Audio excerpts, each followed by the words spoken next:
What happens when the mate bond you've dreamed of becomes the weapon that destroys you? For Alara Winters, life in the Crimson Shadow Pack meant staying small.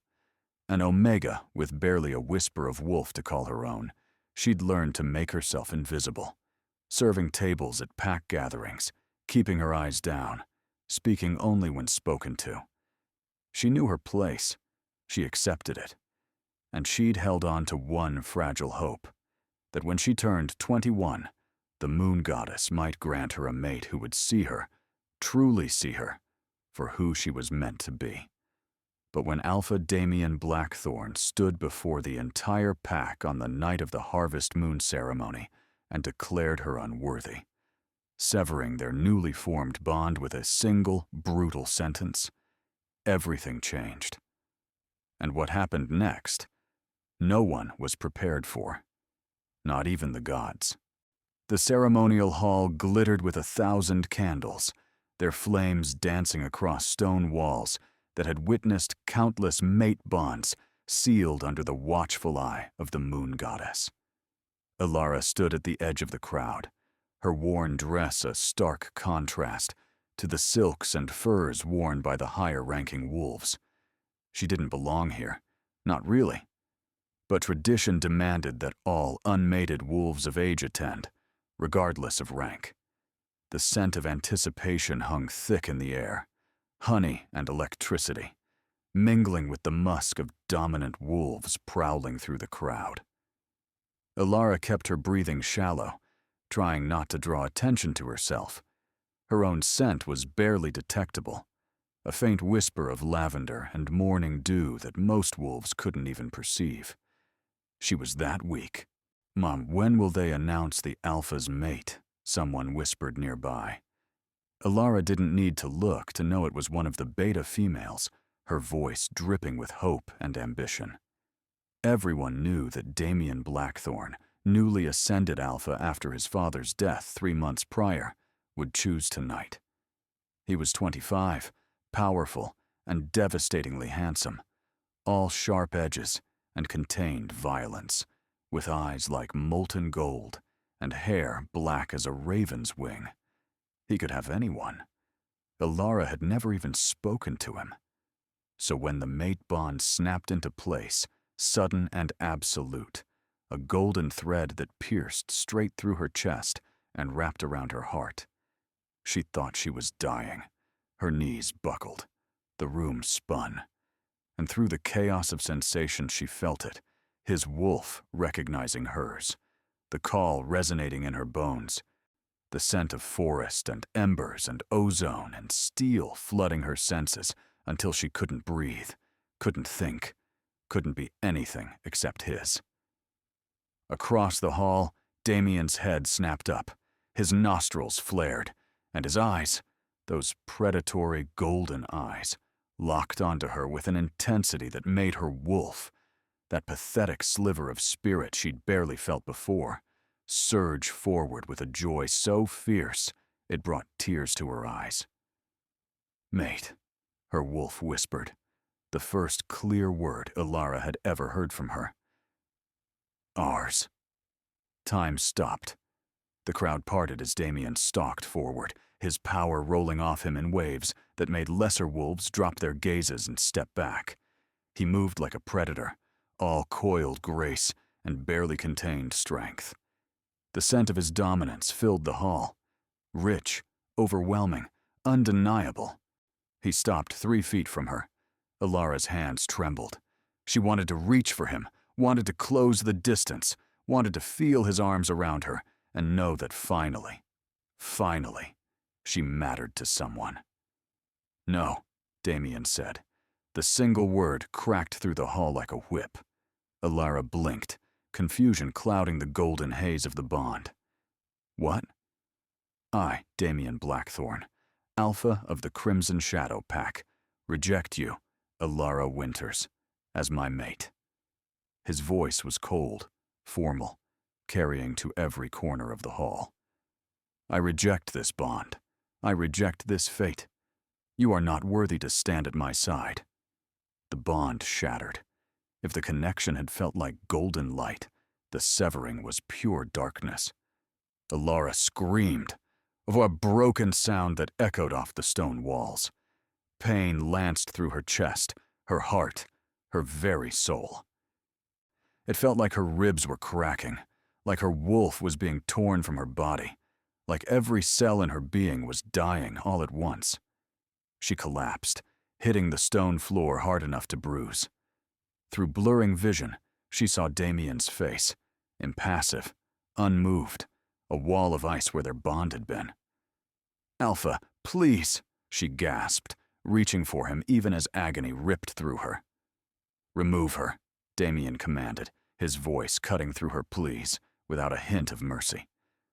"She is no longer welcome in this hall, no longer welcome in this pack house. Cast her out." "The rejection ritual isn't complete," Elder Morrison's voice quavered from the dais. "Alpha, the pain. If she doesn't accept, she will accept, or she will die from the pain. Either way, I don't care." Damien turned his back on her, he addressing the crowd as if she were already gone. "Selene Ravenclaw will be my chosen Luna. She has the strength, the lineage, the power this pack needs. Not some." He gestured dismissively in Alara's direction. "Pathetic excuse for an Omega who can barely shift." The crowd murmured, some in agreement, others with shock poorly concealed. But no one objected. No one stepped forward to help, as two guards grabbed Alara under the arms and hauled her to her feet. I accept," Alara sobbed, the words torn from her throat by a pain that threatened to split her in half. "I accept your rejection." The severing completed with a sickening snap, and the pain receded just enough for her to breathe. But the emptiness left behind was worse. Where the bond had been, where her wolf had reached for him with such desperate hope, there was nothing now, just a void, dark and aching and absolute. They dragged her through the hall, past faces she'd known her entire life. Some looked away, some smiled. Selene Ravenclaw, beautiful and cruel, watched with triumph glittering in her ice-blue eyes, her scent of cinnamon and iron sharp with satisfaction. "Wait," someone called, and Alara's heart leaped with fragile hope. Her mother. Maybe. "Take her belongings from our home," her mother said, her voice devoid of emotion. "We won't have a rejected wolf under our roof. It's shameful enough to have raised such a weak daughter without harboring her after an alpha's rejection." "Mother," Alara choked on the word. Her father stepped forward, his face hard. "You are no longer our concern, Alara. We did what we could for you. It's not our fault you weren't strong enough." The last thread of hope died. The guards dragged her out into the night. The harvest moon hung fat and full overhead, bathing the world in silver light. How many times had Alara looked up at that moon and prayed? How many times had she begged the moon goddess for a purpose, a place, someone who would value her? And the goddess had answered. With this. They threw her onto the dirt road at the pack's border. One guard tossed a small sack beside her, her few belongings, she assumed, though she couldn't summon the will to check. The other leaned down, his breath hot against her ear. "Alpha Damien has decreed that you're cast beyond pack territory," he said. "If you cross back onto Crimson Shadowlands, you'll be killed on sight. Understand, Omega?" Alara didn't answer. Couldn't answer. The emptiness where the bond had been pulsed with each heartbeat, a constant reminder of what she'd gained and lost in the space of minutes. The guards left her there, their footsteps fading into the night. Alara didn't know how long she lay in the dirt. Time seemed meaningless. The cold seeped into her bones, but she couldn't bring herself to care. Rejected. Cast out. Alone. The words circled her mind like carrion birds.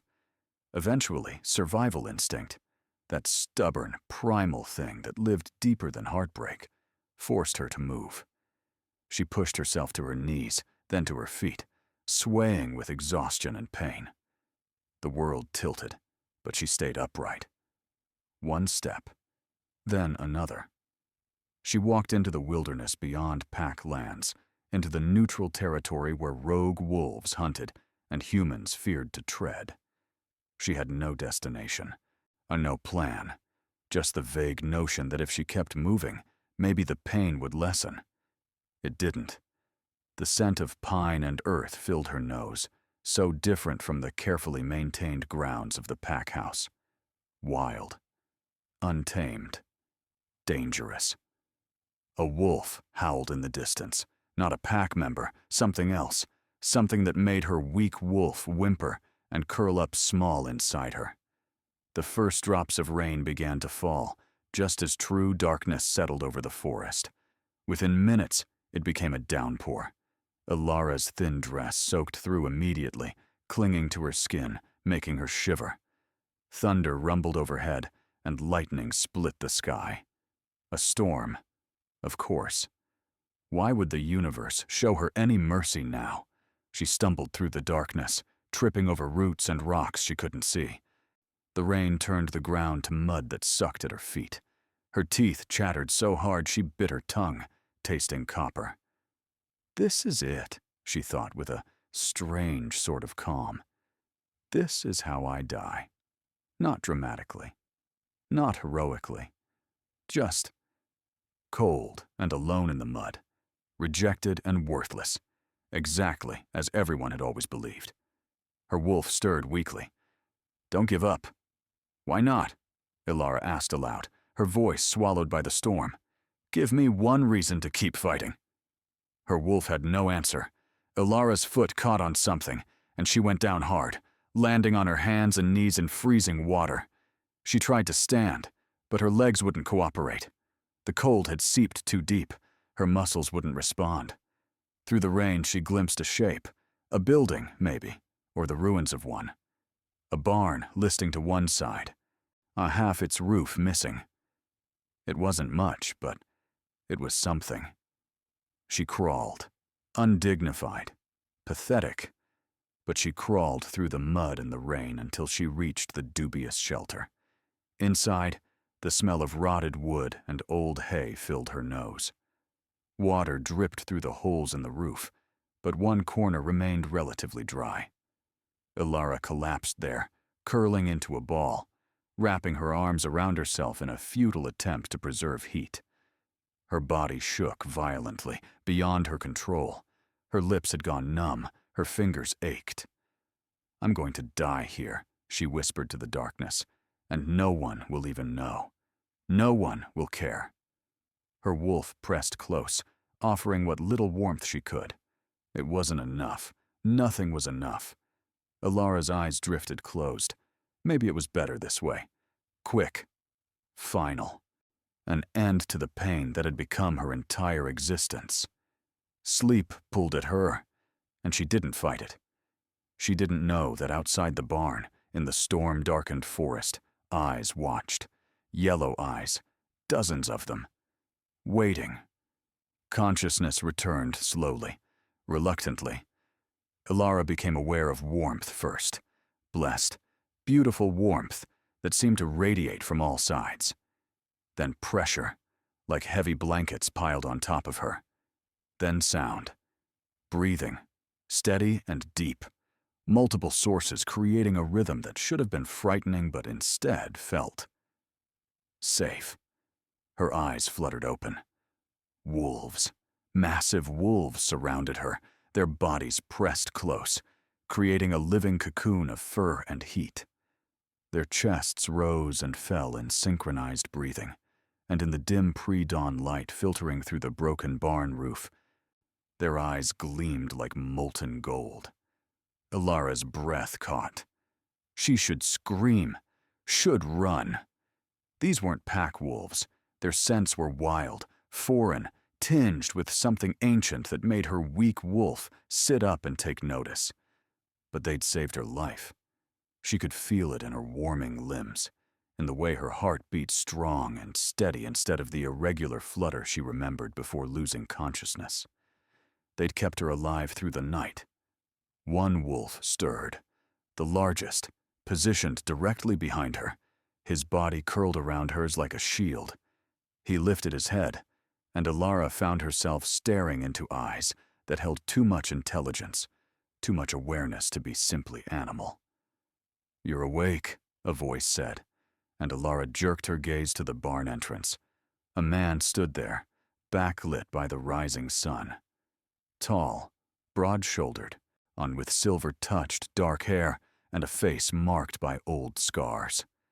He wore simple clothes, dark pants, a worn leather jacket, but carried himself with an authority that made every instinct in Alara's body scream alpha. Not just any alpha, something more.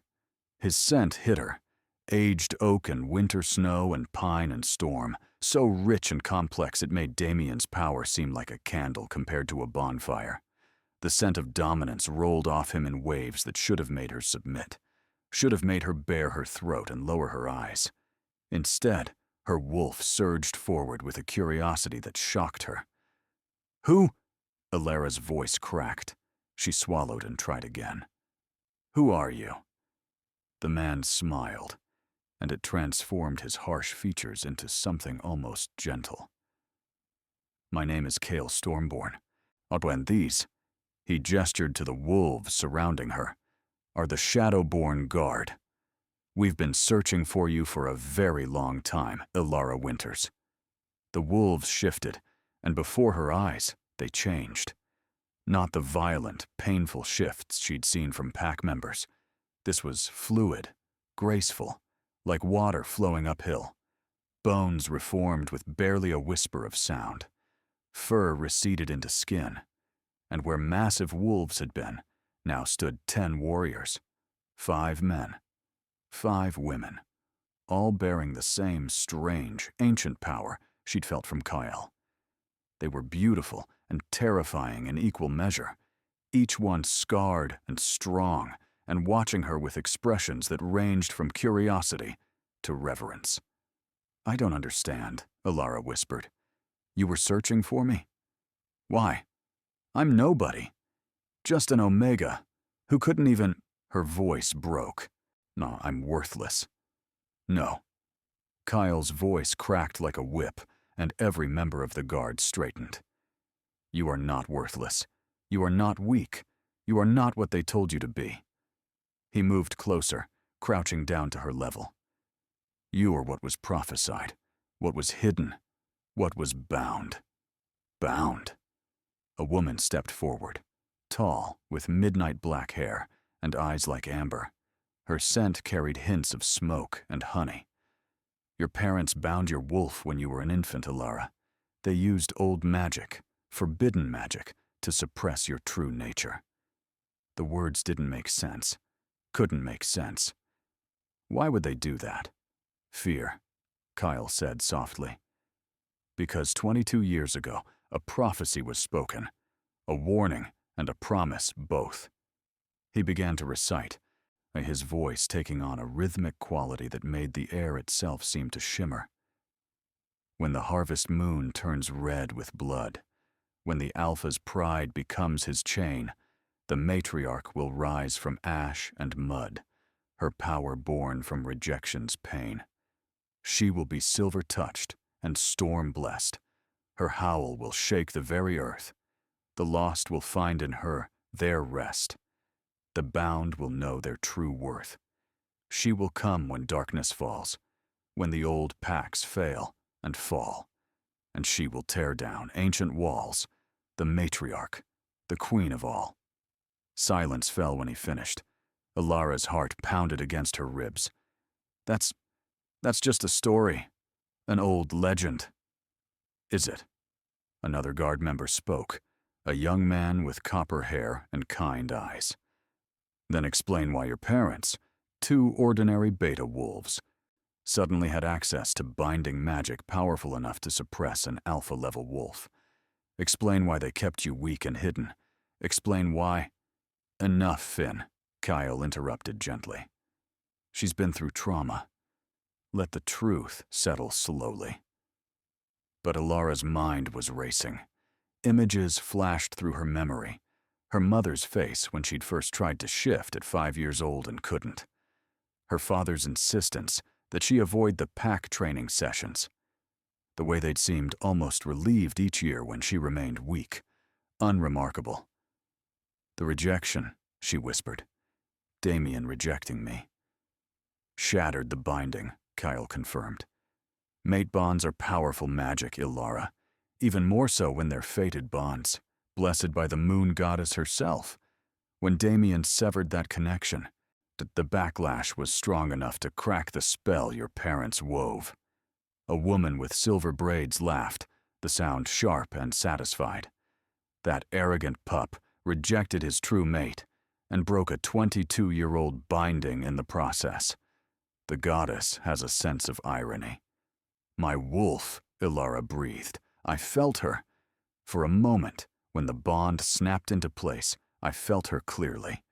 And then the rejection severed the bond, but couldn't restore the binding, Kyle finished. Your wolf is waking up, Ilara. Your true power is emerging, and we are here to help you claim it. Ilara looked around at the 10 warriors watching her with expressions of hope and certainty. Why? Why would you help me? You don't even know me.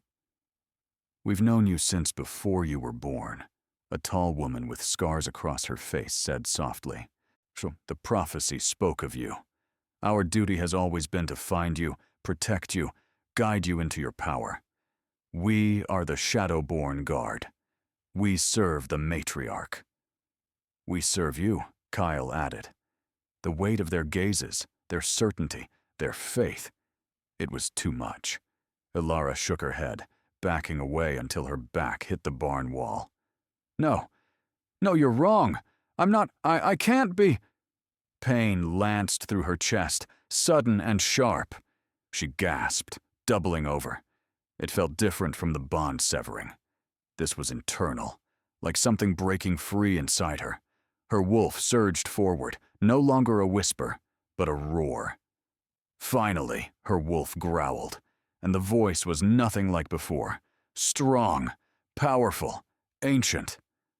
Finally, I can breathe. Ilara's skin erupted in sensation. Not pain, not exactly, but an intensity that bordered on overwhelming. She felt her bones begin to shift, not snapping but flowing like water, finding a new channel. Power coursed through her veins, building, growing, seeking release. It's happening, Finn said, his voice tinged with awe. Everyone back, Kyle commanded. Give her space. But Ilara barely heard them. Her consciousness had turned inward, to where her wolf paced and growled, and finally broke free from the chains that had held her since infancy. The transformation took her. Her bones flowed, restructuring themselves with a sensation like warm honey spreading through her marrow. Her spine extended, lengthened. Her limbs reformed, powerful and sure. Fur erupted across her skin, not brown or gray like she'd always expected, but silver. Pure, gleaming silver that seemed to catch and hold the morning light. She grew, larger than any wolf she'd ever seen. Larger than the Shadowborn Guard in their wolf forms. Her paws were the size of dinner plates, her shoulders level with a man's chest. Power hummed beneath her skin, in her bones, through every cell of her being. And her eyes, she could feel them glowing, burning with an inner light the color of moonlight. The transformation completed, and Ilara threw back her head and howled.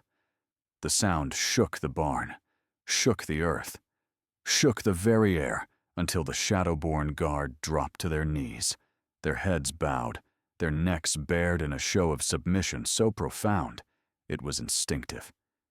Even Kale knelt, though his eyes remained on her, gleaming with pride and satisfaction. All hail the matriarch, he said, his voice carrying the weight of prophecy fulfilled. All hail the Silver Queen. And Ilara's wolf, finally free, finally whole, looked at her guard and knew. She was no longer the weak Omega who'd been rejected and cast out. She was something else entirely, something the world had forgotten, something it was about to remember. Days turned to weeks in the hidden sanctuary the Shadowborn Guard called home, a series of caves and stone structures deep in the wilderness, protected by wards so old even Kale didn't know their origins. Here, far from pack politics and prejudice, Ilara began to learn what she truly was.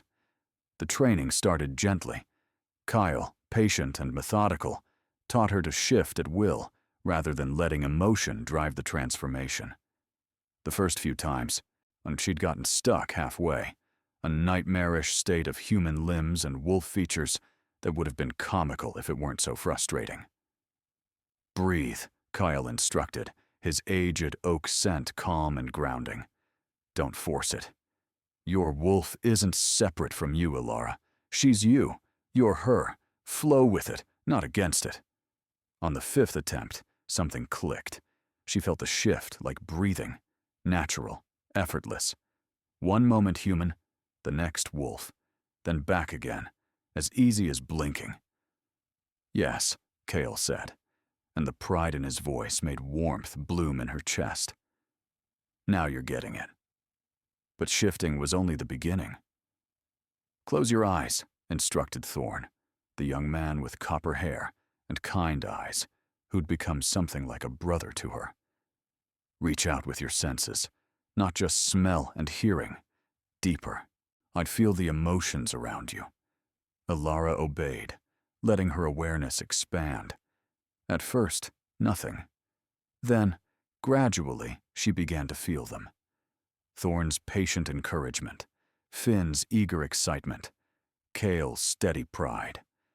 The emotions brushed against her consciousness like colored lights, each distinct, each clear. "I can feel you," she whispered. "All of you." "Empathy," Kale explained. "One of the matriarch's gifts. You can sense the emotional state of those around you. With practice, you'll be able to soothe fears, ease pain, even influence emotions when necessary." The implications made her head spin. That's invasive."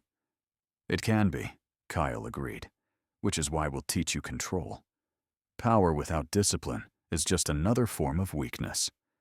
Each day brought new discoveries, and she learned that her howl could carry commands that other wolves felt compelled to obey. Not mind control, but a power of persuasion that went deeper than words. She learned that her presence could calm frightened animals and agitated wolves alike, that injuries healed faster in her presence, that the very plants seemed to grow more vibrant where she walked. "The matriarch isn't just a ruler," explained Sarah, the woman with midnight black hair. "She's a conduit for the moon goddess's power, a healer, a protector, a force of balance in the world." "That's a lot of pressure," Ilara said weakly. Sarah smiled. "Good thing you have us." And she did. The Shadowborn Guard became her family in ways her blood relations never had. Thorn taught her to hunt, laughing when she face-planted trying to catch her first rabbit. Finn showed her the ancient texts that spoke of past matriarchs, their triumphs and failures. Sarah trained her in combat, not just teeth and claws, but strategy and cunning. "You're strong," Sarah said after pinning Ilara for the third time in as many minutes. "But strength isn't everything. Your size makes you powerful but also slower. Use your gifts, your empathy, your presence. Feel what your opponent is going to do before they do it." Ilara tried again, this time reaching out with her empathic sense. She felt Sarah's intention to feint left a split second before the movement began. She countered, twisting away, using Sarah's momentum against her. They went down together, but this time, Ilara ended up on top. "Better," Sarah grinned. "Much better." In the evenings, they gathered around a fire, all 10 members of the Guard and Ilara, now truly 11. They told stories, shared meals, laughed in ways Alara had never experienced in her old pack. Here, there was no hierarchy of Alpha, Beta, Omega. Just warriors who'd chosen each other, chosen their purpose, chosen her. "Why did you join the Guard?" Alara asked one night, directing the question at Kyle. He stared into the flames for a long moment. "I was like you once. Not a matriarch, obviously, but suppressed. My pack feared my power, so they tried to break me. They failed. But the scars they left." He touched the marks on his face. "These are from my own father's claws. He tried to kill me rather than let me challenge his authority. What happened? I left. Became a rogue. Wandered for years, lost and purposeless, until I found an ancient text in an abandoned library. It spoke of the matriarch, of her guard, of a purpose greater than pack politics and petty power struggles." His storm-gray eyes met hers. "I've spent 30 years searching for you, Alara, training, preparing, gathering others who'd been broken by the packs and needed something to believe in.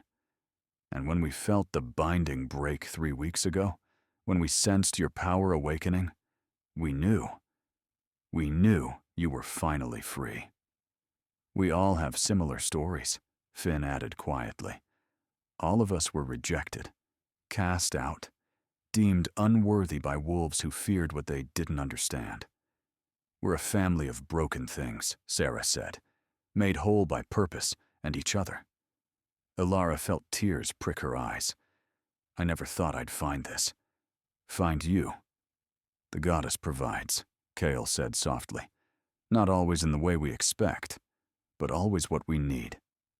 6 weeks after her first transformation, Alara stood on a cliff overlooking the wilderness, the wind whipping through her silver fur. She'd grown into her power now, learned to harness it rather than be overwhelmed by it. Her wolf no longer felt like a separate entity, but an integral part of who she was.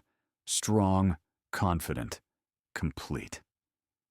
"You've come far," Kyle said, padding up beside her in his own wolf form, nearly as large as hers, his fur dark as midnight with silver threading through like starlight. "I had good teachers," Alara replied, the mind speech between wolves as natural to her now as breathing. "There's something I need to tell you." Kale's mental voice turned serious. "Scouts have been spotted near our borders. Crimson Shadow Pack scouts." Alara's hackles rose. "They're looking for me? Possibly. Or they've detected the power signatures and come to investigate. Either way, they know something's out here. It's only a matter of time before they send a larger force." "Let them come," Alara's wolf growled. "Are you sure?" Kale turned to face her. "You don't have to confront them. We can move deeper into the wilderness, stay hidden, and live in fear forever." Alara shook her great silver head. "No. I'm done hiding. I'm done running. If they want to find me, let them. But they're going to find out exactly what they rejected." Kale's approval washed over her through their empathic link. "Then we prepare for war." The attack came 3 days later. Alara felt them before she saw them, a wave of hostile intent washing over her empathic senses like a dark tide.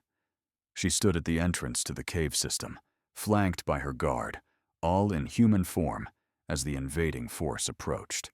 But 23 wolves emerged from the tree line, and at their head, familiar golden eyes that had once looked at her with disgust. Damian Blackthorn. He shifted first, his transformation swift and practiced. The rest of his wolves followed suit, an intimidating display of pack unity and strength. Damian stood tall and arrogant, his scent of forest and embers and ozone and steel carrying strongly on the wind. "So the rumors are true," he said, his gaze raking over Alara. "The little Omega survived. Color me impressed." Alara said nothing, just watched, waited. Beside Damian, Selena Ravenclaw shifted, her ice-blue eyes sharp with malice, She wore her position as Damien's chosen Luna-like armor, her cinnamon and iron scent marked with his claim. She doesn't look so pathetic now, does she, my love? Perhaps we should have killed her outright instead of casting her out. Careful, Celine, Kyle said, his voice deceptively mild. Threatening the matriarch is unwise. Damien laughed. Matriarch? Is that what you're calling yourself now, Ilara? What? Did you find some rogues desperate enough to pretend you're special? I came to offer terms, Damien continued, his tone shifting to something harder. Return to Crimson Shadow territory. Submit to pack law. Accept your place. Do this, and I'll allow you to live within our borders. You can serve in the pack house, as is appropriate for an Omega. Generous, Ilara said, speaking for the first time. Her voice was steady, calm. You reject me, cast me out to die, and now you want me to come crawling back to serve you? It's better than what you have here, Damien gestured at the caves dismissively. Living like savages in the wilderness. Your pack, Ilara, whether you like it or not. You belong with your own kind. My own kind? Ilara smiled, and it was not a kind expression. And what kind is that, Alpha Blackthorn? The kind that binds infant wolves to suppress their power. The kind that values rank over truth. The kind that breaks sacred mate bonds out of pride and ambition. Damien's eyes narrowed. Watch your tone. Or what? Ilara took a step forward. You'll reject me again. Cast me out. You already did your worst to me, Damien. And you know what? I should thank you. Thank me. For breaking me free. Ilara felt her power rising, responding to her emotion. But she kept it leashed, controlled. Tell me, does your chosen Luna warm your bed as well as a fated mate would have? Do you feel complete? Whole? Or is there an emptiness where our bond used to be? A wound that won't heal, no matter how much you pretend? It doesn't exist? The flash of pain in Damien's eyes was answer enough. Beside him, Celine's scent soured with jealousy and rage. You arrogant little... Celine shifted before anyone could stop her, her tawny wolf launching at Ilara with claws extended and teeth bared. The Shadowborn guard moved, but Ilara was faster. She shifted mid-stride, her transformation so fluid it seemed like she'd always been wolf. Her massive silver form met Celine's attack head-on, and the size difference was staggering. Where Celine was large for a female wolf, Ilara was enormous, a dire wolf from ancient legends, a creature of myth made flesh. One swipe of Ilara's paw sent Celine tumbling across the clearing. The female wolf scrambled up, snarling, and charged again. This time, Ilara simply placed one massive paw on Celine's back and pinned her to the ground with contemptuous ease. Celine struggled, snapping and clawing, but she might as well have been fighting the mountain itself. Ilara didn't move, didn't even seem to strain. She just held the other female down, her silver eyes glowing with power. Enough, Damien commanded, and Celine fell still. Ilara stepped back, releasing her. Celine scrambled away, her scent thick with humiliation and fear. Interesting, Damien said slowly, his gaze reassessing. More interesting than I expected. But you're still just one wolf, Ilara. No matter how unusual. I brought 23 warriors. You're friends. Number only 10. The math isn't in your favor. Then let me correct your calculations, Kale said, and shifted. The transformation was nothing like a normal wolf shift.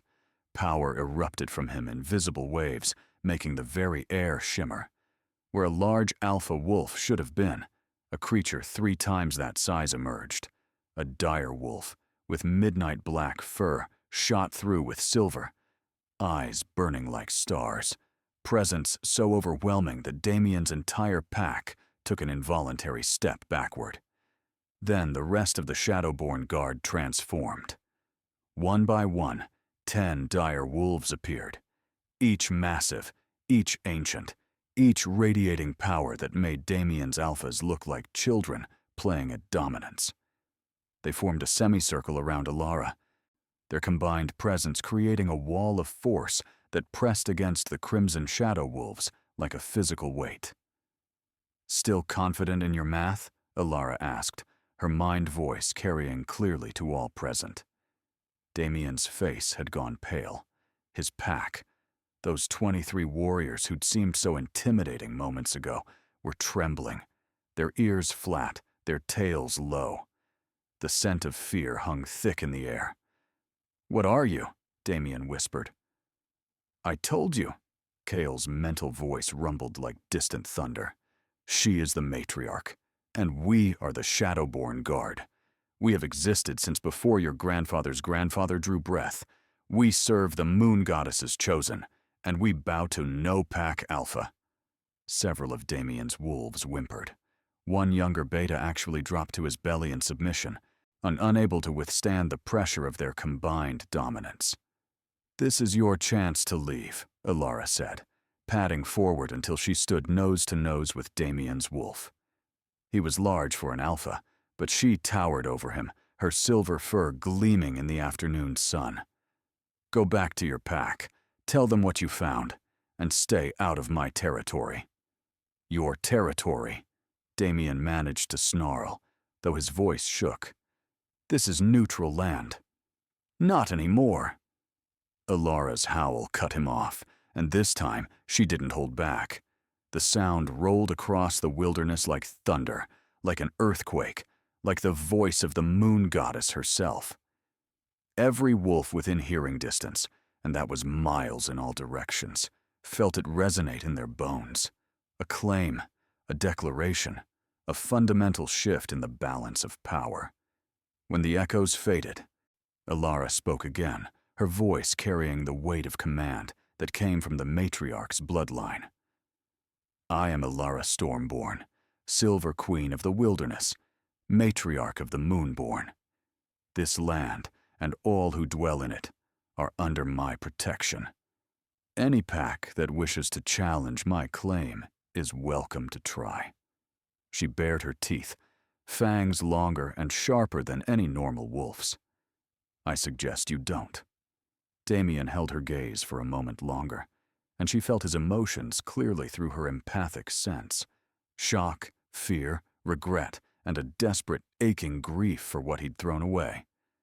The mate bond he'd rejected called to him still, even broken, even severed. He would never be complete without her, never be whole.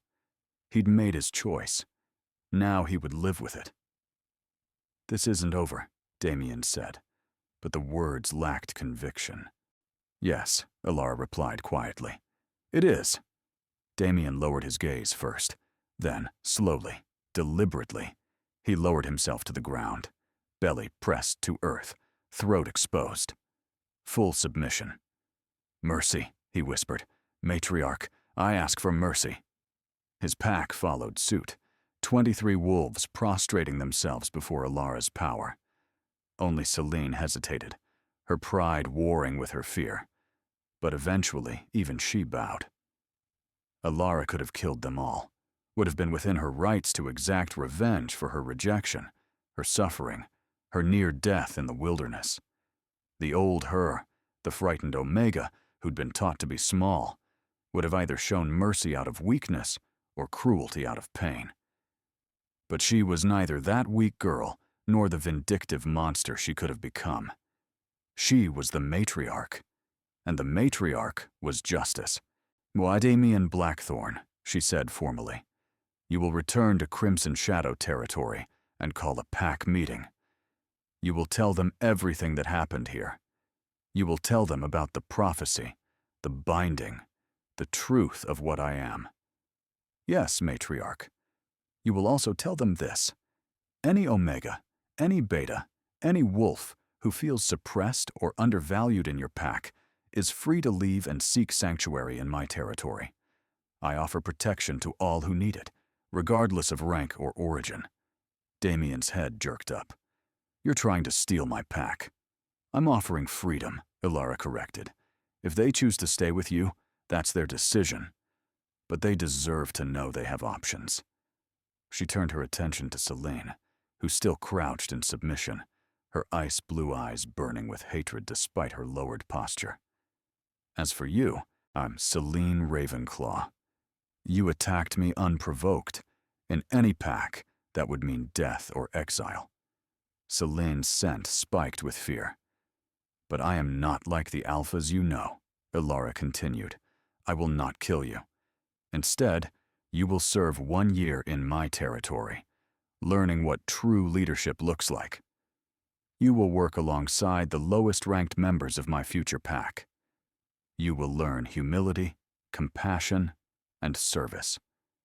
At the end of that year, if you've changed, you may return to Crimson Shadow with my blessing. If not, Ilara let the threat hang unspoken. I won't, Selene started. You will. Ilara's command voice wrapped around the words, making them irresistible. Or you will be exiled from all pack lands, marked rogue, with no protection and no home. Choose. Selene's jaw clenched, but she bowed her head. Yes, a matriarch. Good. Ilara stepped back, addressing the entire assembled group.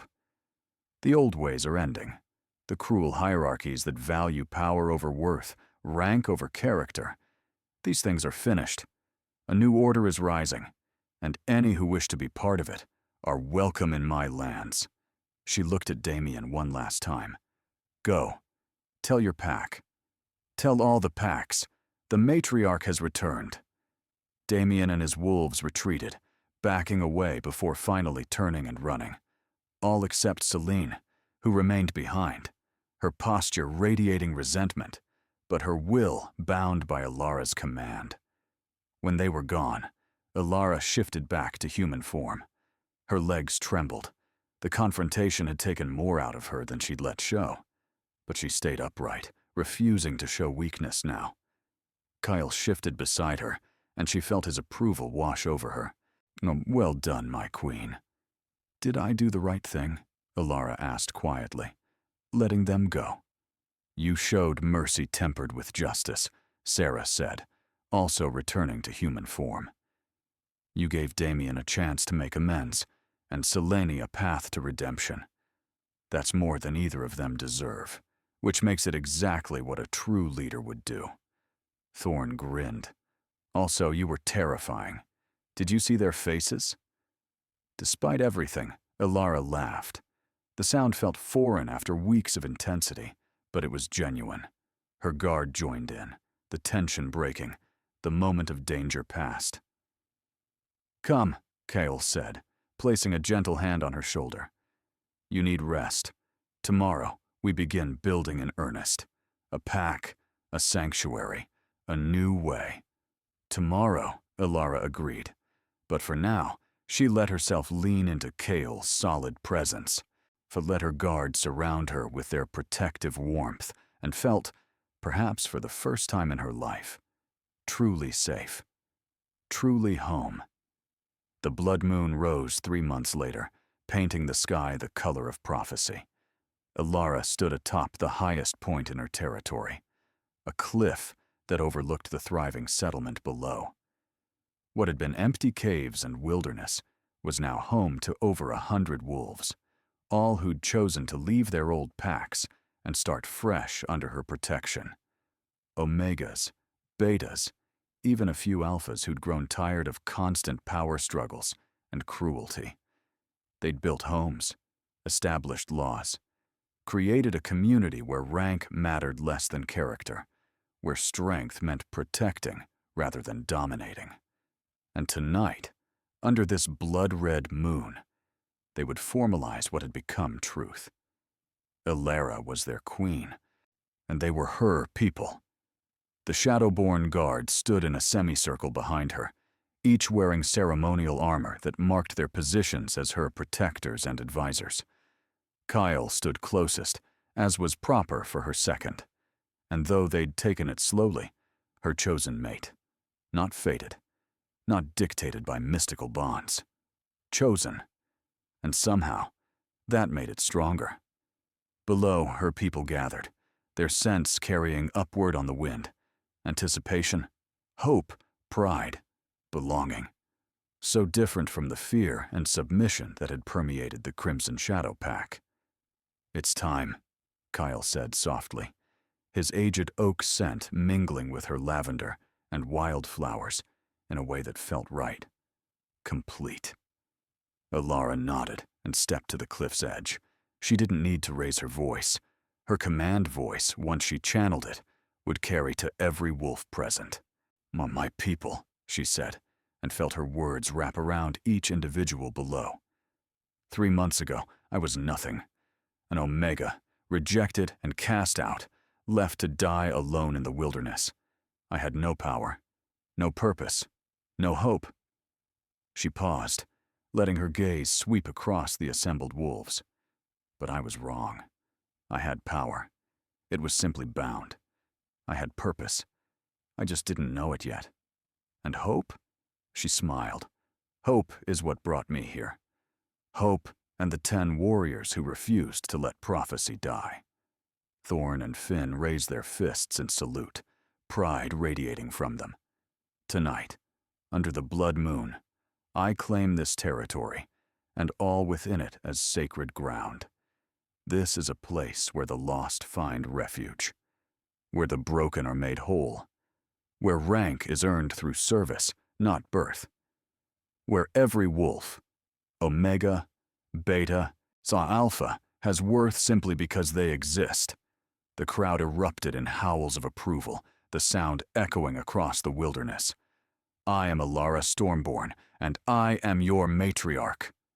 Her voice rose to fill the night. Any who wish to challenge my claim, step forward now. Silence, not from fear, but from certainty, from choice. Then hear me, all packs within reach of my voice. This territory is mine. These wolves are under my protection.